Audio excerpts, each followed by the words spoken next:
The protocol is that you get a call for the station with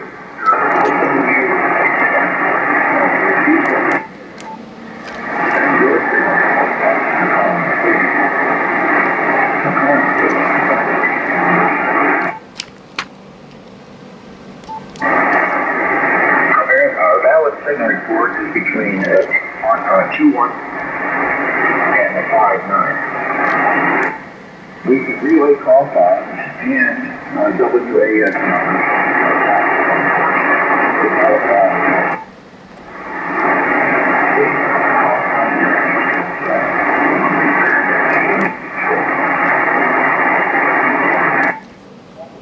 We ask them to initiate the card, include where the contact was made, and also include both signal reports on the card. It's not a bad idea to always put both reports on a card anyway.